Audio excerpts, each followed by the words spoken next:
and it's like, oh, it's like, well, it's a needle injector. Mama's dental giant. Puppy, over here, puppy.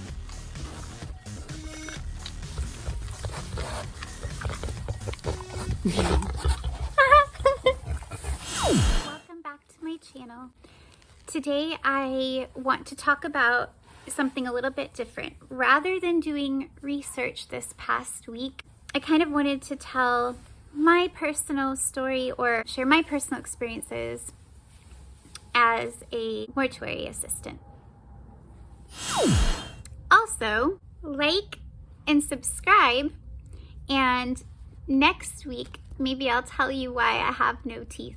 Quick disclaimer, if you came here to see someone with their nails done or perfect skin or nice teeth or whatever, that's not this channel. My makeup is never on point, okay?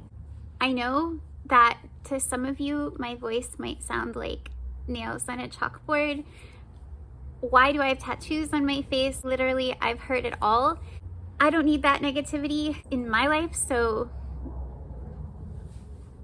I'm just putting that out there. If you're okay with what it is what it is, then awesome. But I am by no means professional. So hopefully my content speaks for itself. I'm gonna just share from my heart my own experiences, and probably content will be changing on this channel a little bit. We'll still stick with creepy themes and a haunting here and there, things of that nature, but I also feel like that it's such an amazing opportunity to have a video camera and to be able to put my voice out into the world. I think that I want to do something a little more meaningful. So maybe some days I feel silly, and maybe some days I feel creepy, and maybe some days I feel motivated or infuriated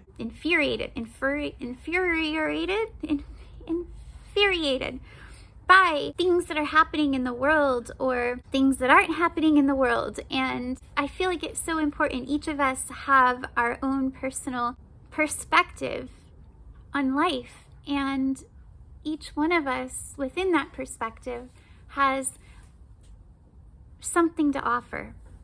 And if I'm not using this platform to speak to that, then maybe I'm wasting an opportunity to reach people. So sometimes I'm gonna speak from my heart, and it might not always be a true crime video uploaded on a Saturday or Friday night. Maybe if I'm feeling inspired, it might be something a little different.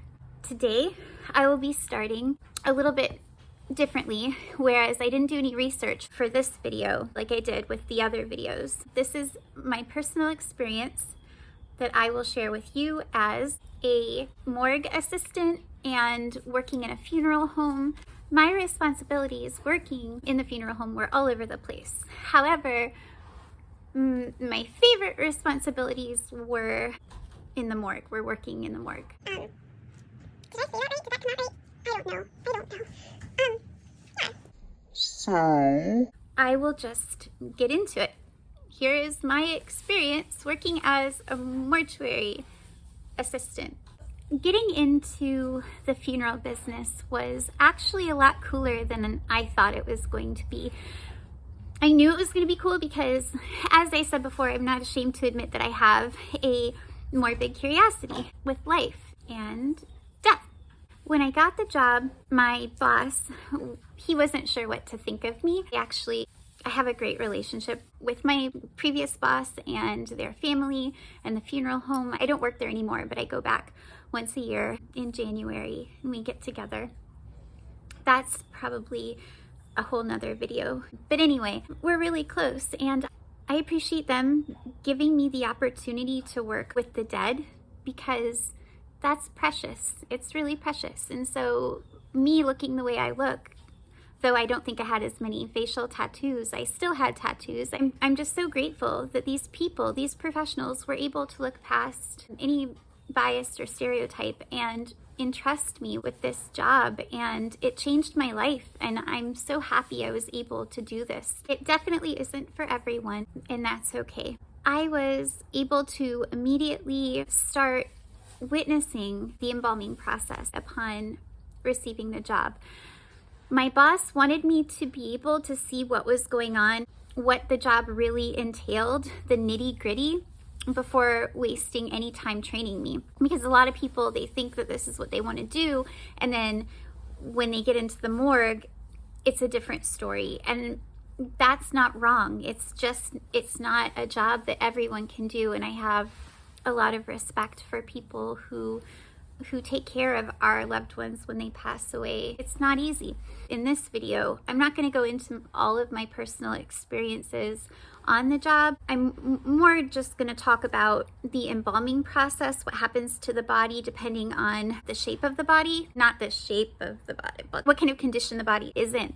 People can die many different ways. We think, oh, a funeral home, like it's just a body laying down on a table, you're going to embalm it and make it look pretty, and that's that, put it in the casket, right? But some people are killed in automobile accidents, some people are hit by trains. I've seen that. They arrive in a bag. Obviously, it's going to be closed casket. You can't do a whole lot with that other than Shake and bake? I can explain that later. there's a lot of variation in how you would treat each individual situation.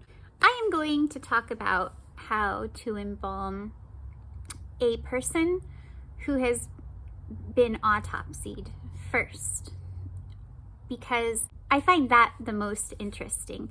So when I was working, and a lot of my job was paperwork, but when I knew that we had an autopsy come in, I was like hurrying up my paperwork. I'm like, okay, I got to get into the morgue, because for me, that was the most interesting. During an autopsy, a person's skull is cut open and the brain is removed. They do that because the forensic professionals are looking for signs of trauma or sickness, or they're trying to find out, why did this person really die? That's their job. So of course, they take the brain, they take samples, they run tests, they take samples basically from all over the body, different organs and tissues and stuff like that. But the head is really interesting. So it's cut and the scalp is pulled down over the individual's face. And so when we receive the body of someone who's been autopsied, and it's on the table, oftentimes it's a shock to walk in and you're looking at a corpse who is missing the top of its head, and not only that, but it has no face. And instead of having a face, there's skin and hair sticking out, because their scalp has been pulled down over their face, and no longer can you see their face. You see the inside of their scalp over where their face would be. And like a ski mask without holes. Sometimes you can see their hair kind of poking through, because that's what's touching their face. That's like the underside. It's insane. It's just really interesting. And I'm going to edit this tonight, and I'm debating, do I show a picture of that and traumatize half of you, but also please half of you? I don't know. I don't want to traumatize anyone. There's a warning here. Warning, I'm gonna put graphic images in this video. Not sure how graphic yet. I mean, it's YouTube, so it can't be that bad, right? Then where is the brain, you ask? Well, why? The brain is in the abdominal cavity where it belongs, right? Well, that's how it is anyway when we receive someone who's been autopsied. Like I said, they're laid out on the table, and at this point, their skull is empty, their skin is pulled over their face, and I think everybody knows by now that there is another major incision made. You see it all the time. on TV, or even during Halloween, some people recreate this incision. It's like a Y down to the groin area. And this incision allows the professionals at the coroner's office to pull open, like you pull back the skin and then they make incisions so that they can look beyond the rib cage and reach different organs inside that they're going to take samples from, things of that nature. The lungs are removed, the different internal organs have been removed, they're being weighed, they're being tested. Then when all of the samples have been taken and everything is done, what they do is, rather than trying to put the lungs back where the lungs go or put the heart back where the heart goes, they take all of the organs, including the brain, and they put them into, typically for us, it was a bright orange biohazard plastic bag. So it's literally like bright construction worker orange, and it has a biohazard symbol on it. Inside of this bag, you'll find like the lungs, the heart, different organs, the brain. This bag comes to us in the abdominal cavity of the individual that we are to embalm. I'm not going to go into the order of operations here. I'm just talking about what interests me the most, really. There are a lot of steps in embalming a person like this, but the highlights are, for me, being able to pack the head, pack the skull. You're not putting the brain back into the skull. Most people don't know this, but getting this person ready for burial or viewing, their brain isn't going to be in the skull anymore.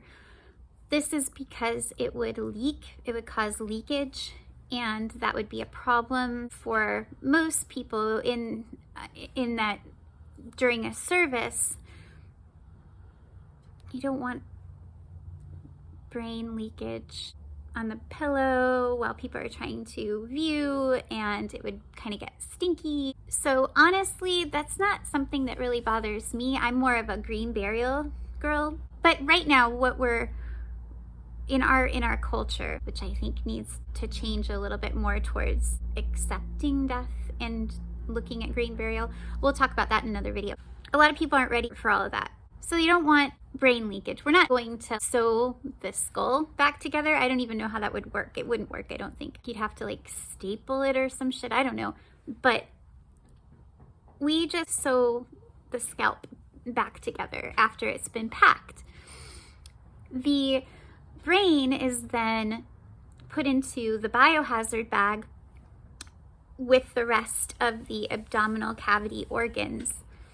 And we take that bag and pour it into a bucket and then burn it to preserve it with certain chemicals. So you have this bucket of guts, basically, and you pour this powder into it, which cauterizes everything in a way. It's a really very, very strong chemical.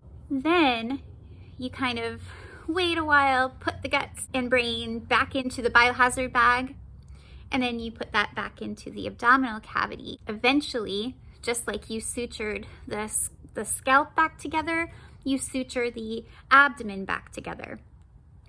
And this to me was absurd. I had no idea until I started working that if you've been autopsied, you're likely being buried with your brain in your stomach.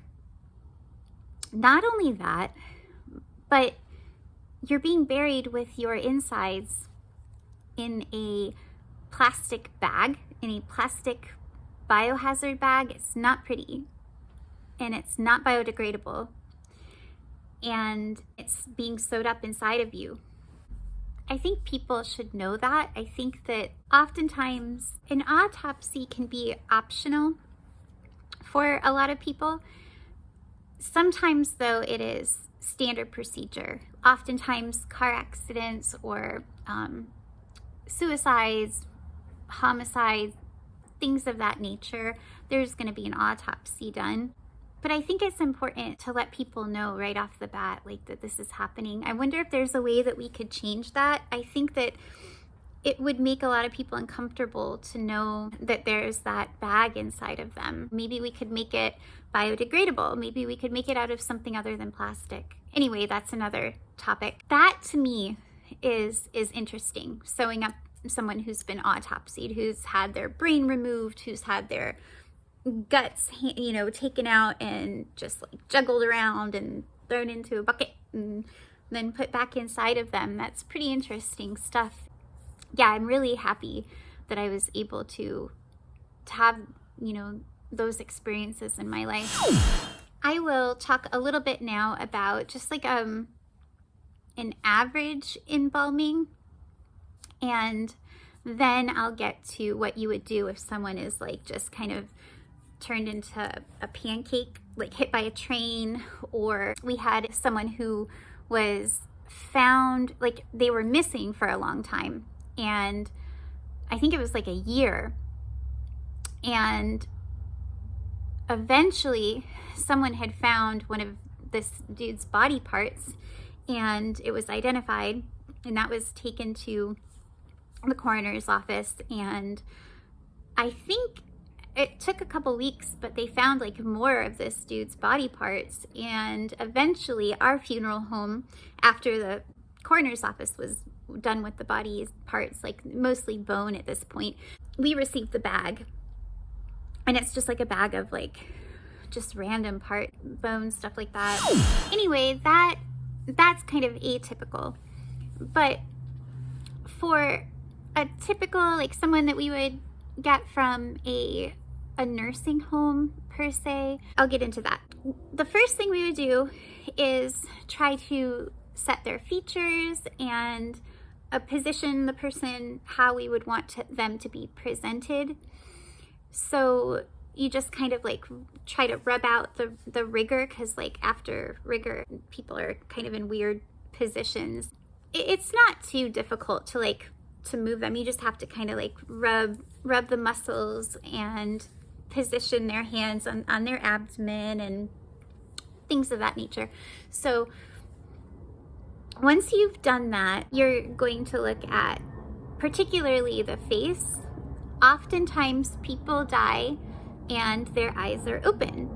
And even if you have beautiful eyes, after a little while, they're not going to look great when they're open, because first of all, they're like expressionless, and that's kind of weird.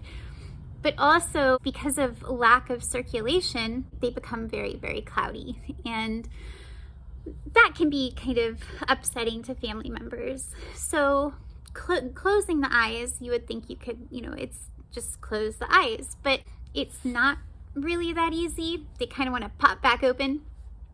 So we would put in eye caps. Insert the eye caps. They're caps that go under the lids, and they have like these little pokey things that kind of stick into the inside of the lid to keep the eyes closed. Okay, so those are in. But now your corpse, its mouth is like still wide open. Like, I don't know. You have your corpse, its mouth is all open. You need it closed, okay? So how do you close your corpse's mouth? Well, you have two options. You can use sutures, and you can take the sutures and shove them like up through here and through the septum and out, you know, the other side of the nostril. It starts like through the jaw. The suture method is pretty invasive, but it's effective, and it keeps someone's mouth closed. Basically securing it with pressure coming from the septum and underneath the jaw, like so.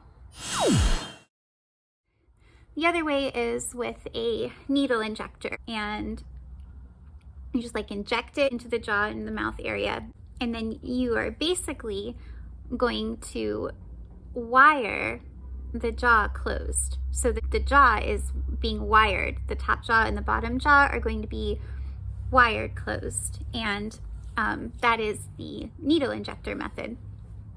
So those are two pretty invasive methods for setting the facial features, closing the mouth and the eyes. However, if you're into green burial, like I am, there's another very easy, non-invasive way to do this. It might not look like how you imagine it in a traditional funeral home, but I think for those of us who are into green burial, we're not so much concerned about a funeral looking how you would think it would traditionally look. So oftentimes with green burial, your loved one is going to be presented in someone's home, which is, yes, legal. You can do that. You don't have to take your loved ones, your dead, to a funeral home immediately. Just because someone dies doesn't mean that you have to immediately call someone and get them out of the home. And I know that that sounds weird because so many people are like, oh my gosh, like, yeah, of course, like if there is an emergency and it's unexpected and there's a chance that a person could be revived, then it's an emergency situation. But if someone's in hospice, you know that this death is inevitable. Once that occurs, there is no emergency. So, a body doesn't just start decomposing immediately. Legally, you can care for your own dead, and I encourage people to do that, which is one of the reasons I got out of the traditional funeral industry. I love it. I have a heart. I have so much love for people in this profession. However, it is my personal belief that there needs to be some reform, just because the embalming process as it stands today is just not sustainable. I know I'm probably going to get hate comments for that. So, the method I prefer for green burial in closing a corpse's mouth is rolling up a piece of cloth and placing it under the chin. They're going to be laying how they would in a casket or on a bed, laying down. And if you just kind of prop the chin up a little bit with a rolled piece of fabric, that will keep the mouth closed. And it's non-invasive, it's natural, it's easy, and a lot of people prefer that as opposed to the other procedures, which are invasive. Moving on, during a traditional embalming, we've looked at the face area, everything has been set there. You're going to want to, again, make sure the hands are positioned where you would want them. Sometimes with women have different breast sizes, and breasts are affected by gravity. So oftentimes, before an individual is completely embalmed, so the funeral director wants them to be, during the service, they want them to be where they would naturally be. So they would take clamps and clamp the nipples together and keep them on the chest that way. Sometimes they would even sew the nipples together. This is temporary. So once the embalming chemical has gone through the circulatory system, the breasts will firm, just like everything else. They'll kind of firm and set. And at that point, you can kind of unclamp them, and they will be more, breasty. Voluptuous. perky, not in the armpit area.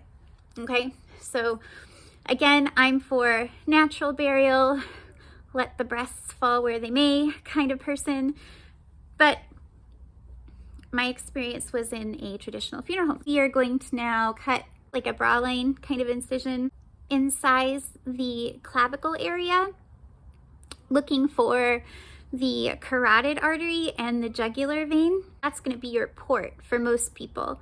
Flushing out the jugular and then pumping in through the carotid, the embalming chemicals. Some people, after you've embalmed them, you let them set for a little while. It takes a while for the fluids to go through the entire body. Sometimes the hands, or even down towards the legs or feet, they're not going to get even distribution, so you might have to kind of rub it out. redistribute some of that. Sometimes you do need to make another incision, like in the radial artery, something like that, and kind of pump in a little bit more of that fluid towards some of the extremities to help kind of even out the flow.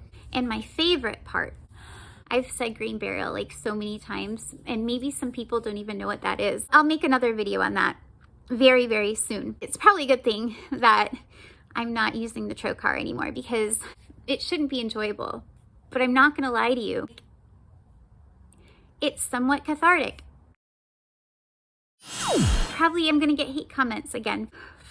If you have a weak stomach, I suggest you maybe fast forward through this part.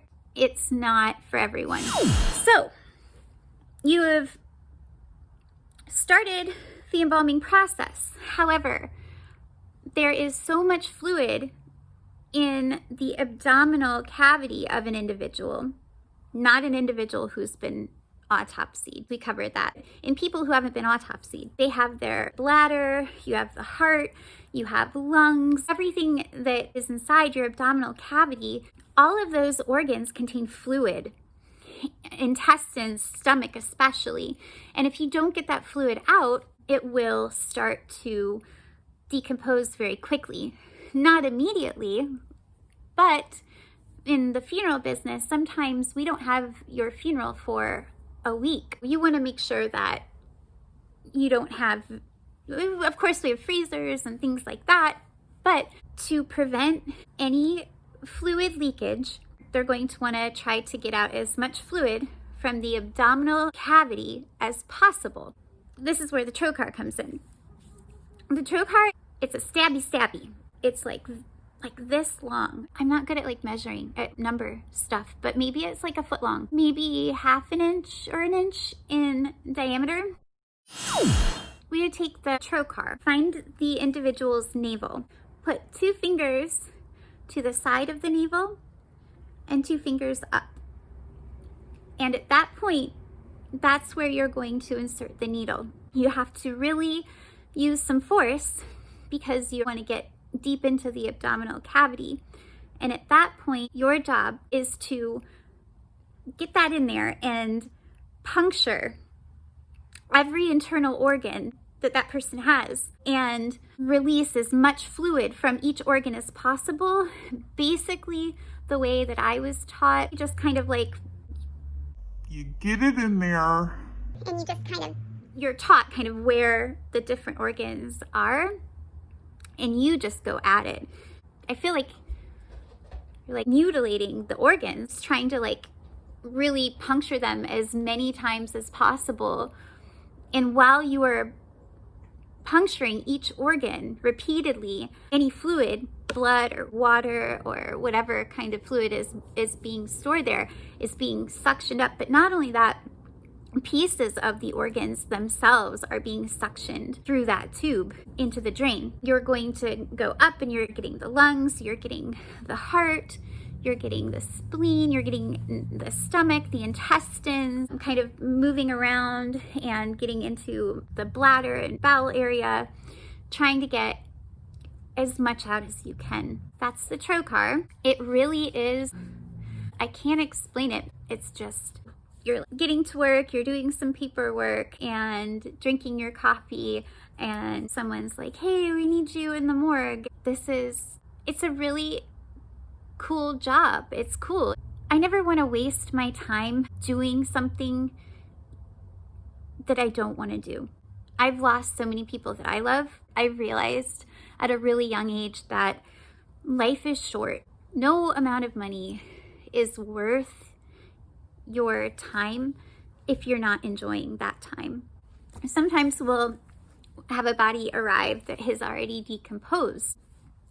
We've had individuals not be found for weeks at a time. So for decomp, upon opening the bag, the entire, like my office, which was right across from the morgue, like, so you have to walk past the morgue. My office was in the basement, and if someone's working in there and I'm working on paperwork in the office and they open a decomp, that smell is going to emanate, is going to radiate. And we have a very fun little powder, similar to the powder. Do you remember back in elementary school when a kid would Puke. In the hallway and the janitor would like go out into the hall and like pour that weird powder over it and then clean it up?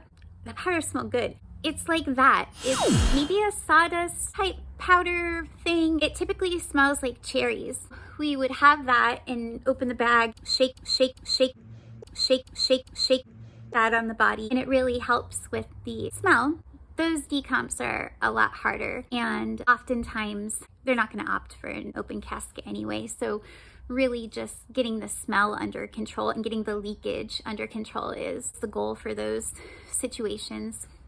Another kind of bad scene would be someone who was hit by a train, for example. They would maybe be in a bag when we would receive them, and just like we would use the cherry powder, we would also, for a person who is really pulpy, how to explain that? Insert pic here. Just kidding. I won't do that to you. But for an individual like that, we will use caustic chemicals in the form of a powder, and kind of like the ones that we would use for an autopsy for the gut bucket. Those same kind of chemicals pretty much chemically burn the flesh so that it's not wet, so that it's not desirable for bacteria, and it's not going to decompose any further if it had even decomposed at all, if it's pretty fresh. Although for any kind of accident like that, they're going to come from the coroner's office, so they'll probably be pretty ripe by the time we get them in. So you're going to want to put those chemicals on them, maybe use a little of cherry stuff, and then you have chemically burned that flesh in a way that, like I said, it's not going to decompose any further, which is what you want for a closed casket in the traditional funeral industry. Like I said, again, it's not going to be open casket. I haven't gotten into doing makeup for individuals. I haven't gotten into the crematory aspect of the job. I'm not sure if I'm going to do that. I will tell you one story about an individual to do hair and makeup for a woman. This man had lost his wife to cancer, and it was really, really sad. He was really beside himself. I was told that he wanted an open casket to do her hair and makeup. As it turns out, he did not initially want an open casket. I don't know if he thought it was going to be too hard for him to handle or what. Basically, there was a miscommunication there between the individual and our funeral home. So I was given instruction to make this woman up, to make her look beautiful. I took a long time doing her hair and her makeup. I was very happy with the way she looked when she was done. One of my favorite things to do is to do makeup on the deceased. I do not do very good makeup on myself, but I'm really good on people that are very still. Anyway, I did her makeup, and as it turned out, it was a closed casket service. We were confused about that, didn't realize it. And he had been told that if he wanted it open, we'd actually done her hair and makeup and everything. He didn't go with a full-on open casket, but he confided in my boss that after he was alone with the casket, he was able to bring himself to look at her one last time. He said that she was so beautiful that he actually knelt down and he kissed her, and he felt so happy that he did that. I think he was regretting that he didn't have an open casket the whole time, but it really made him feel good that somebody had taken the time to look at her picture, to look at how she looked in life, and try to recreate, not necessarily with embalming fluid and invasive techniques, but like, you don't have to embalm a person to make them look beautiful in death. And so again, I'm not contributing his happiness that moment with her being embalmed, but just the care that goes into hair and makeup sometimes it really means a lot to people. And he wrote a letter to our funeral home saying how fulfilled he was having that experience and being able to kiss her, feeling like he could do that, having that last moment with her, looking the way that she had looked, you know? Yeah, again, one of my favorite things to do, makeup on dead people. And like I said, I haven't really talked a whole lot about the crematory or those processes. Maybe I'll do that in another video. Again, I'm into what's called green burial. You can look that up. There are a lot of people that talk about that. There's the owner of a funeral home called Undertaking LA in California, Caitlin Daughtry. She is amazing. She's an author. She runs an all green, all natural funeral home. Really death positive. If you use a hashtag, look up a hashtag death positive or look up death positive, what does that mean? Really interesting stuff.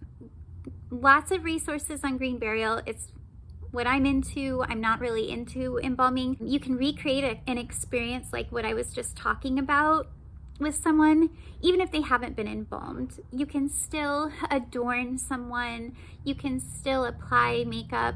But in a green burial, you're not applying makeup to try to make someone look alive. I believe that you can make someone look beautiful in their natural state of death. We use eye caps because the eyes sink in a little bit. That's natural. The skin doesn't necessarily have to have pigment. I think it's healthy. I think it's important for people to see their loved ones in a more natural state of death. I think it's more beneficial for the grieving process, for closure, and for accepting our own mortality. Our society has trouble with that. Those are things I'd like to talk about more in my upcoming videos. The content may change a little bit from video to video. I'm still gonna do some hauntings and true crime, but I think that I want to do something a little bit more valuable for people. And if you like this content, please subscribe, like. I will keep this up. And if you have any comments, anything you want to add to what I've said, please let me know how you feel about this in the comments below. I hope everyone has a wonderful week. Namaste from my heart. By the way, namaste is really just a way of saying whatever it is inside of me that I don't understand, which I refer to as divine, that part of me that is drawn towards goodness, that part of me that follows the laws of love, ultimately, that part of us that really is divine.